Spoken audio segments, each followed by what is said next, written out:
The Adventures of Tom Sawyer by Mark Twain. Chapter 13. The Pirate Crew Set Sail. Tom's mind was made up now. He was gloomy and desperate. He was a forsaken, friendless boy, he said. Nobody loved him. When they found out what they had driven him to, perhaps they would be sorry. He had tried to do right and get along, but they would not let him. Since nothing would do them but to get rid of him, let it be so. And let them blame him for the consequences. Why shouldn't they? What right had the friendless to complain? Yes, they had forced him to it at last. He would lead a life of crime. There was no choice. By this time he was far down Meadow Lane, and the bell for school to "take up" tingled faintly upon his ear. He sobbed now, to think he should never, never hear that old familiar sound any more. It was very hard, but it was forced on him. Since he was driven out into the cold world, he must submit. But he forgave them. Then the sobs came thick and fast. Just at this point he met his soul's sworn comrade, Joe Harper, hard-eyed, and with evidently a great and dismal purpose in his heart. Plainly here were two souls with but a single thought. Tom, wiping his eyes with his sleeve, began to blubber out something about a resolution to escape from hard usage and lack of sympathy at home by roaming abroad into the great world never to return, and ended by hoping that Joe would not forget him. But it transpired that this was a request which Joe had just been going to make of Tom, and had come to hunt him up for that purpose. His mother had whipped him for drinking some cream which he had never tasted and knew nothing about. It was plain that she was tired of him and wished him to go. If she felt that way, there was nothing for him to do but succumb. He hoped she would be happy, and never regret having driven her poor boy out into the unfeeling world to suffer and die. As the two boys walked sorrowing along, they made a new compact to stand by each other and be brothers, and never separate till death relieved them of their troubles. Then they began to lay their plans. Joe was for being a hermit and living on crusts in a remote cave, and dying, sometime, of cold and want and grief. But after listening to Tom, he conceded that there were some conspicuous advantages about a life of crime, and so he consented to be a pirate.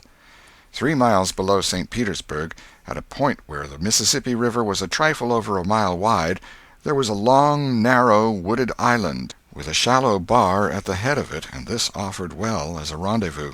It was not inhabited. It lay far over towards the further shore, abreast a dense and almost wholly unpeopled forest. So Jackson's Island was chosen. Who were to be the subjects of their piracies was a matter that did not occur to them. Then they hunted up Huckleberry Finn, and he joined them promptly, for all careers were one to him. He was indifferent. They presently separated to meet at a lonely spot on the river bank 2 miles above the village at the favorite hour, which was midnight.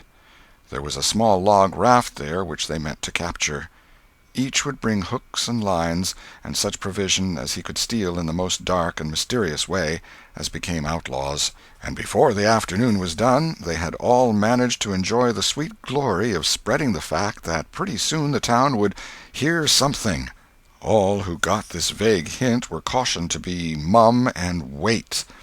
About midnight Tom arrived with a boiled ham and a few trifles, and stopped in a dense undergrowth on a small bluff overlooking the meeting-place. It was starlight and very still. The mighty river lay like an ocean at rest. Tom listened a moment, but no sound disturbed the quiet. Then he gave a low, distinct whistle. It was answered from under the bluff. Tom whistled twice more. These signals were answered in the same way. Then a guarded voice said, "Who goes there?" "Tom Sawyer, the Black Avenger of the Spanish Main. Name your names." "Huck Finn, the Red-Handed, and Joe Harper, the Terror of the Seas." Tom had furnished these titles from his favorite literature. "'Tis well. Give the countersign." 2 hoarse whispers delivered the same awful word simultaneously to the brooding night. "Blood!" Then Tom tumbled his ham over the bluff and let himself down after it, tearing both skin and clothes to some extent in the effort. There was an easy, comfortable path along the shore under the bluff, but it lacked the advantages of difficulty and danger so valued by a pirate. The Terror of the Seas had brought a side of bacon, and had about worn himself out with getting it there. Finn, the red-handed, had stolen a skillet and a quantity of half-cured leaf tobacco, and had also brought a few corn-cobs to make pipes with. But none of the pirates smoked or chewed but himself. The Black Avenger of the Spanish Main said it would never do to start without some fire. That was a wise thought. Matches were hardly known there in that day. They saw a fire smoldering upon a great raft 100 yards above, and they went stealthily thither and helped themselves to a chunk. They made an imposing adventure of it, saying "Hist!" every now and then, and suddenly halting with finger on lip, moving with hands on imaginary dagger hilts, and giving orders in dismal whispers that if the foe stirred, to let him have it to the hilt, because dead men tell no tales. They knew well enough that the raftsmen were all down at the village laying in stores or having a spree, but still that was no excuse for their conducting this thing in an unpiratical way. They shoved off presently, Tom in command, Huck at the after oar, and Joe at the forward. Tom stood amidships, gloomy-browed, and with folded arms, and gave his orders in a low, stern whisper. "Luff, and bring her to the wind." "Aye, aye, sir." "Steady, steady." "Steady it is, sir." "Let her go off a point." "Point it is, sir." As the boys steadily and monotonously drove the raft toward midstream, it was no doubt understood that these orders were given only for style, and were not intended to mean anything in particular. "What sail's she carrying?" "Courses, topsails, and flying jib, sir." "Send the r'yals up. Lay out aloft there, half a dozen of ye, fore-topmansts'l. Lively now." "Aye, aye, sir." "Shake out that main t'gallantsail. Sheets and braces. Now, my hearties." "Aye, aye, sir." "Heel 'em a lee, hard a port. Stand by to meet her when she comes. Port! Port! Now, men! With a will! Steady! Steady it is, sir." The raft drew beyond the middle of the river. The boys pointed her head right, and then lay on their oars. The river was not high, so there was not more than a 2 or 3 mile current. Hardly a word was said during the next 3/4 of an hour. Now the raft was passing before the distant town. 2 or 3 glimmering lights showed where it lay, peacefully sleeping, beyond the vague vast sweep of a star-gemmed water, unconscious of the tremendous event that was happening. The Black Avenger stood still with folded arms, looking his last upon the scene of his former joys and his later sufferings, and wishing she could see him now, abroad on the wild sea, facing peril and death with dauntless heart, going to his doom with a grim smile on his lips. It was but a small strain on his imagination to remove Jackson Island beyond eye-shot of the village, and so he "looked his last" with a broken and satisfied heart. The other pirates were looking their last, too, and they all looked so long that they came near letting the current drift them out of the range of the island. But they discovered the danger in time, and made shift to avert it. About 2 o'clock in the morning the raft grounded on the bar 200 yards above the head of the island, and they waded back and forth until they had landed their freight.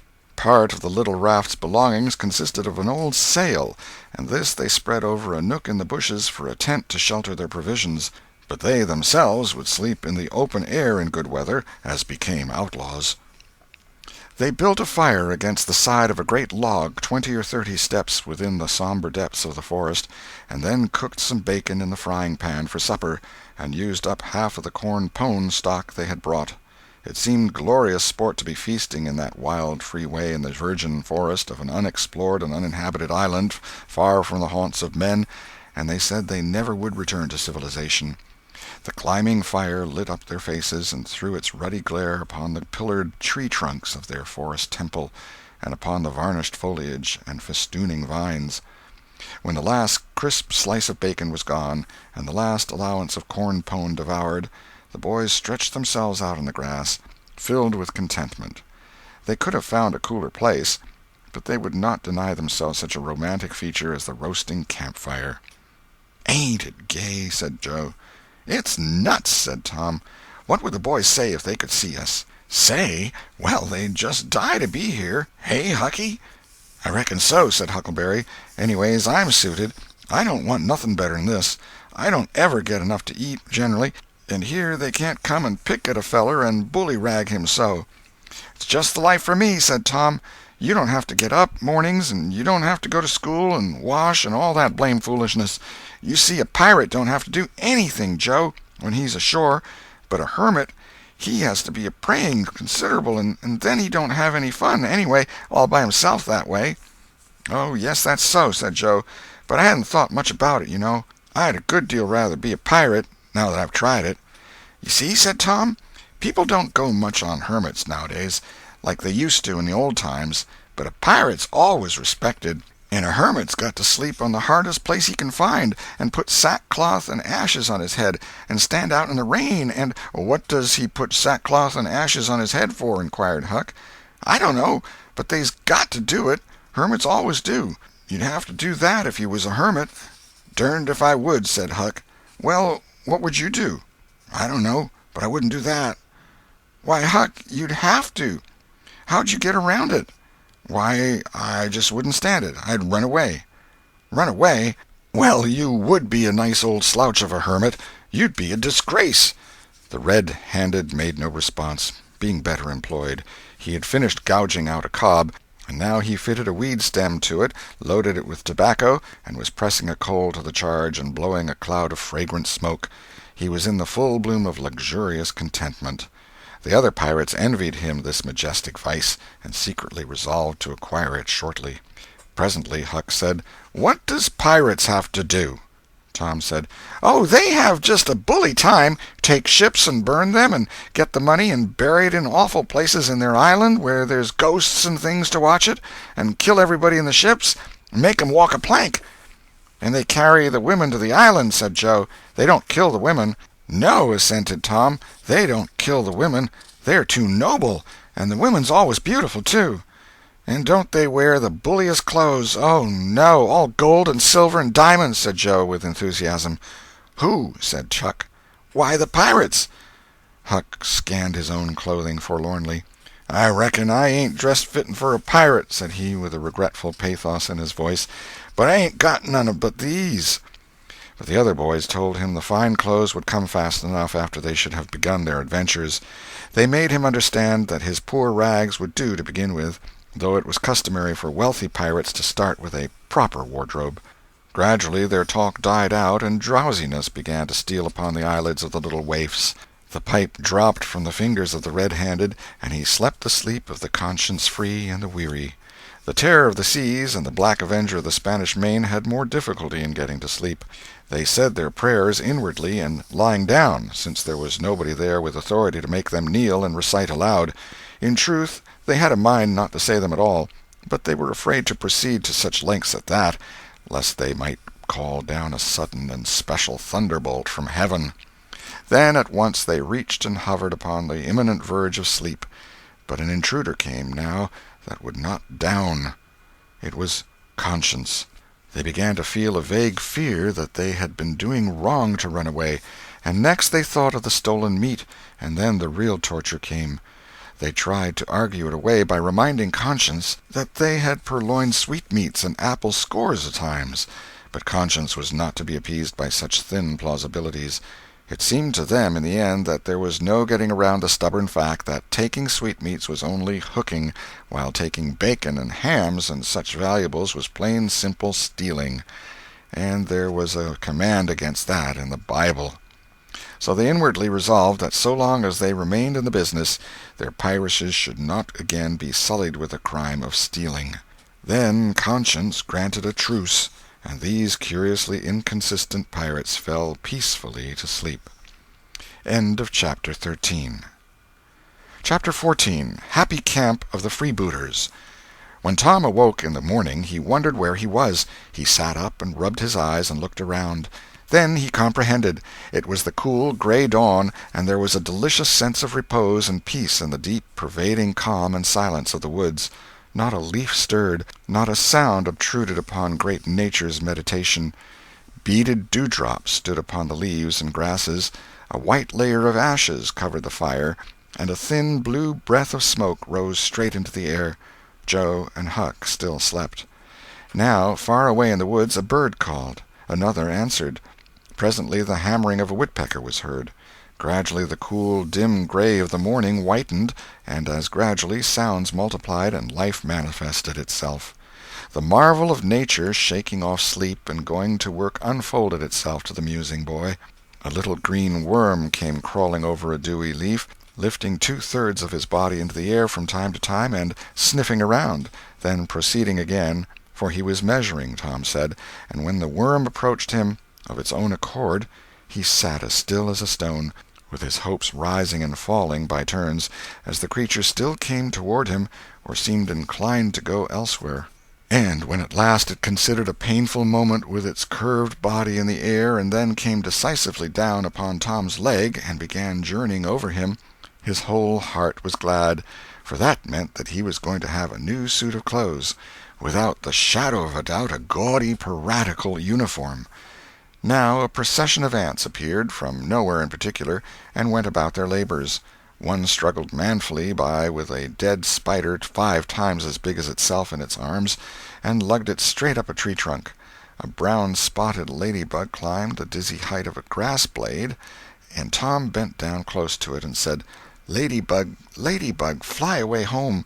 Your house is on fire, your children's alone." And she took wing and went off to see about it, which did not surprise the boy, for he knew of old that this insect was credulous about conflagrations, and he had practised upon its simplicity more than once. A tumblebug came next, heaving sturdily at its ball, and Tom touched the creature to see it shut its legs against its body and pretend to be dead. The birds were fairly rioting by this time. A catbird, the northern mocker, lit in a tree over Tom's head, and trilled out her imitations of her neighbors in a rapture of enjoyment. Then a shrill jay swept down, a flash of blue flame, and stopped on a twig almost within the boy's reach, cocked his head to one side and eyed the strangers with a consuming curiosity. A gray squirrel and a big fellow of the fox kind came scurrying along, sitting up at intervals to inspect and chatter at the boys, for the wild things had probably never seen a human being before and scarcely knew whether to be afraid or not. All nature was wide awake and stirring now. Long lances of sunlight pierced down through the dense foliage far and near, and a few butterflies came fluttering upon the scene. Tom stirred up the other pirates, and they all clattered away with a shout, and in a minute or two were stripped and chasing after and tumbling over each other in the shallow limpid water of the white sandbar. They felt no longing for the little village sleeping in the distance beyond the majestic waste of water. A vagrant current, or a slight rise in the river, had carried off their raft, but this only gratified them, since its going was something like burning the bridge between them and civilization. They came back to camp wonderfully refreshed, glad-hearted, and ravenous, and they soon had the campfire blazing up again. Huck found a spring of clear cold water close by, and the boys made cups of broad oak or hickory leaves, and felt that water, sweetened with such wildwood charm as that, would be a good enough substitute for coffee. While Joe was slicing bacon for breakfast, Tom and Huck asked him to hold on a minute. They stepped to a promising nook in the river bank and threw in their lines. Almost immediately they had reward. Joe had not had time to get impatient before they were back again with some handsome bass, a couple of sun perch, and a small catfish, provisions enough for quite a family. They fried the fish with the bacon, and were astonished, for no fish had ever seemed so delicious before. They did not know that the quicker a fresh-water fish is on the fire after it is caught the better he is, and they reflected little upon what a sauce open-air sleeping, open-air exercise, bathing, and a large ingredient of hunger makes, too. They lay around in the shade after breakfast while Huck had a smoke, and then went off through the woods on an exploring expedition. They tramped gaily along over decaying logs, through tangled underbrush, among solemn monarchs of the forest, hung from their crowns to the ground with a drooping regalia of grapevines. Now and then they came upon snug nooks carpeted with grass and jeweled with flowers. They found plenty of things to be delighted with, but nothing to be astonished at. They discovered that the island was about 3 miles long and a quarter of a mile wide, and that the shore it lay closest to was only separated from it by a narrow channel hardly 200 yards wide. They took a swim about every hour, so it was close upon the middle of the afternoon when they got back to the camp. They were too hungry to stop to fish, but they fared sumptuously upon cold ham, and then threw themselves down in the shade to talk. But the talk soon began to drag, and then died. The stillness, the solemnity that brooded in the woods, and the sense of loneliness began to tell upon the spirits of the boys. They fell to thinking. A sort of undefined longing crept upon them. This took dim shape presently. It was budding homesickness. Even Finn, the red-handed, was dreaming of his doorsteps and empty hogsheads. But they were all ashamed of their weakness, and none was brave enough to speak his thought. For some time now the boys had been dully conscious of a particular sound in the distance, just as one sometimes is of the ticking of a clock which he takes no distinct note of. But now this mysterious sound became more pronounced and forced a recognition. The boys started, glanced at each other, and then each assumed a listening attitude. There was a long silence, profound and unbroken, and then a deep sullen boom came floating down out of the distance. "What is it?" exclaimed Joe under his breath. "I wonder," said Tom in a whisper. "'Tain't thunder," said Huckleberry in an awed tone. "'Cause thunder—" "Hark!" said Tom. "Listen, don't talk."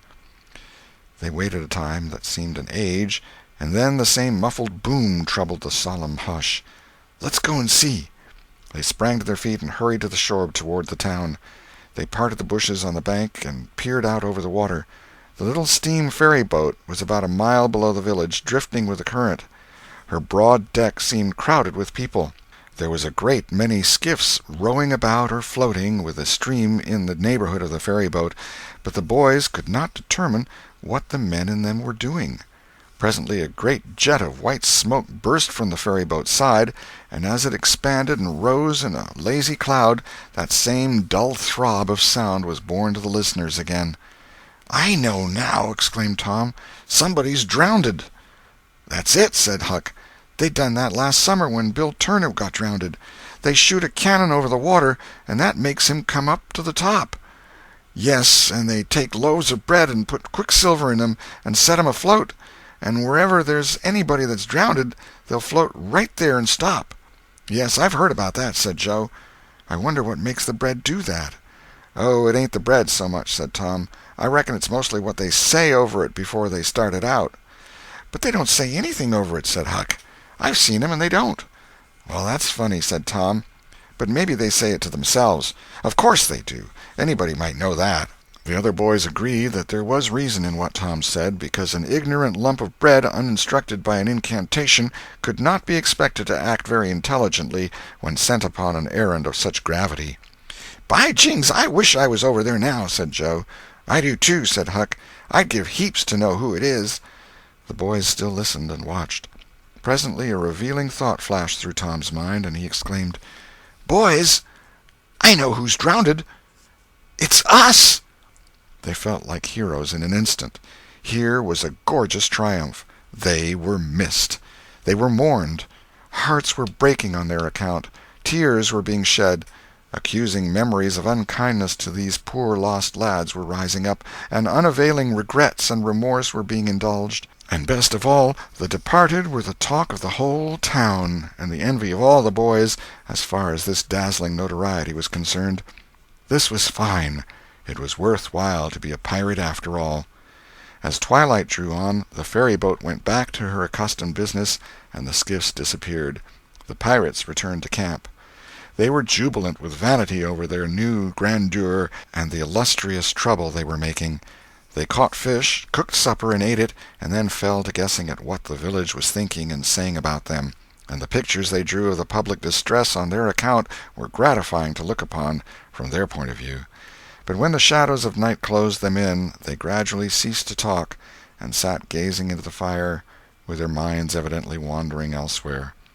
The excitement was gone, now, and Tom and Joe could not keep back thoughts of certain persons at home who were not enjoying this fine frolic as much as they were. Misgivings came. They grew troubled and unhappy. A sigh or two escaped unawares.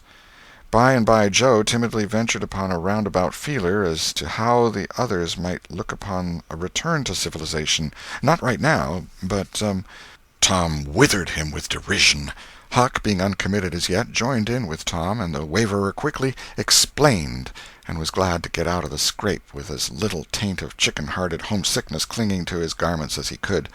Mutiny was effectually laid to rest for the moment. As the night deepened, Huck began to nod, and presently to snore. Joe followed next. Tom lay upon his elbow motionless for some time, watching the two intently. At last he got up cautiously on his knees and went searching among the grass and the flickering reflections flung by the campfire. He picked up and inspected several large semi-cylinders of the thin white bark of a sycamore, and finally chose two which seemed to suit him. Then he knelt by the fire and painfully wrote something upon each of these with his red keel. One he rolled up and put in his jacket pocket, and the other he put in Joe's hat and removed it to a little distance from the owner. And he also put into the hat certain schoolboy treasures of almost inestimable value, among them a lump of chalk, an india-rubber ball, 3 fish-hooks, and one of that kind of marbles known as the sure-enough crystal. Then he tiptoed his way cautiously among the trees till he felt that he was out of hearing, and straightway broke into a keen run in the direction of the sandbar. End of Chapter 14. Chapter 15. Tom's Stealthy Visit Home.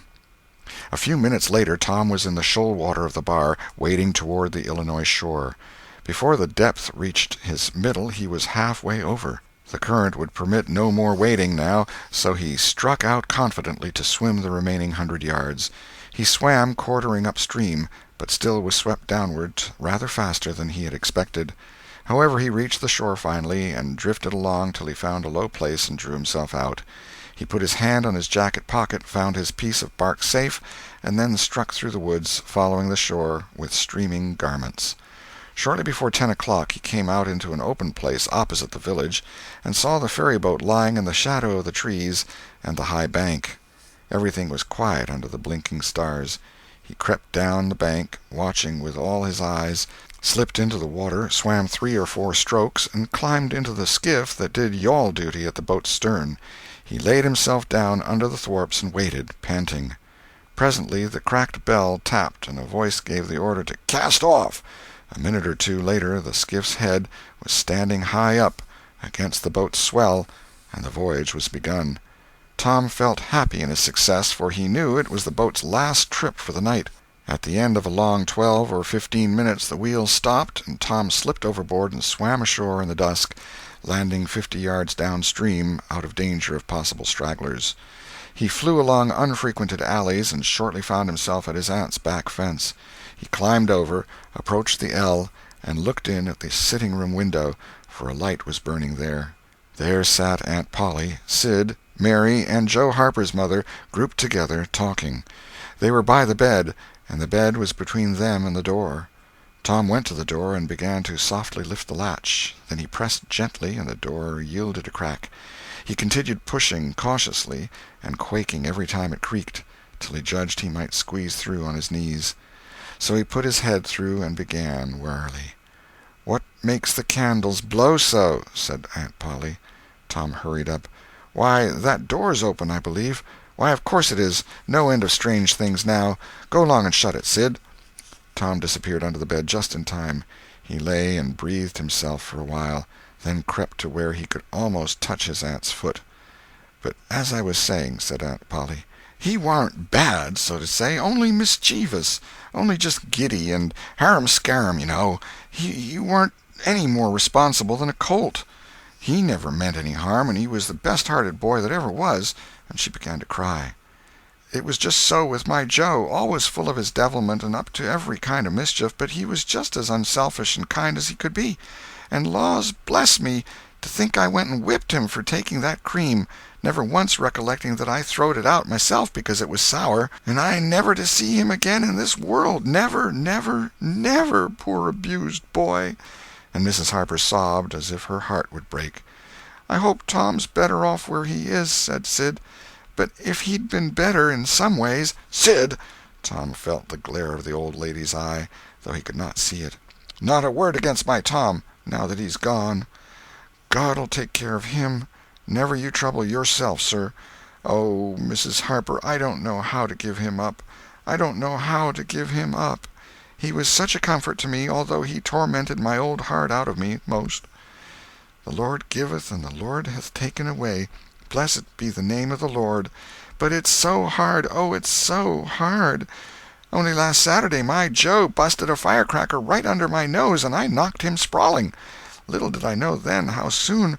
Oh, if it was to do over again, I'd hug him and bless him for it. Yes, yes, yes, I know just how you feel, Mrs. Harper. I know just exactly how you feel. No longer ago than yesterday noon, my Tom took and filled the cat full of painkiller, and I did think the creature would tear the house down. And God forgive me, I cracked Tom's head with my thimble. Poor boy, poor dead boy! But he's out of all his troubles now, and the last words I ever heard him say was to reproach. But this memory was too much for the old lady, and she broke entirely down. Tom was snuffling now himself, and more in pity of himself than anybody else. He could hear Mary crying and putting in a kindly word for him from time to time. He began to have a nobler opinion of himself than ever before. Still, he was sufficiently touched by his aunt's grief to long to rush out from under the bed and overwhelm her with joy, and the theatrical gorgeousness of the thing appealed strongly to his nature, too, but he resisted and lay still. He went on listening, and gathered by odds and ends that it was conjectured at first that the boys had got drowned while taking a swim. Then the small raft had been missed. Next, certain boys said the missing lads had promised that the village should hear something soon. The wise heads had put this and that together, and decided that the lads had gone off on that raft and would turn up at the next town below presently. But toward noon the raft had been found, lodged against the Missouri shore some 5 or 6 miles below the village, and then hope perished. They must be drowned, else hunger would have driven them home by nightfall, if not sooner. It was believed that the search for the bodies had been a fruitless effort, merely because the drowning must have occurred in mid-channel, since the boys, being good swimmers, would otherwise have escaped to shore. This was Wednesday night. If the bodies continued missing until Sunday, all hope would be given over, and the funerals would be preached on that morning. Tom shuddered. Mrs. Harper gave a sobbing good night and turned to go. Then, with a mutual impulse, the two bereaved women flung themselves into each other's arms and had a good, consoling cry, and then parted. Aunt Polly was tender far beyond her wont in her good night to Sid and Mary. Sid snuffled a bit, and Mary went off crying with all her heart. Aunt Polly knelt down and prayed for Tom so touchingly, so appealingly, and with such measureless love in her words and her old trembling voice, that he was weltering in tears again long before she was through. He had to keep still long after she went to bed, for she kept making broken-hearted ejaculations from time to time, tossing unrestfully and turning over. But at last she was still, only moaning a little in her sleep. Now the boy stole out, rose gradually from the bedside, shaded the candle-light with his hand, and stood regarding her. His heart was full of pity for her. He took out his sycamore scroll and placed it by the candle. But something occurred to him, and he lingered considering. His face lighted with a happy solution of his thought. He put the bark hastily in his pocket.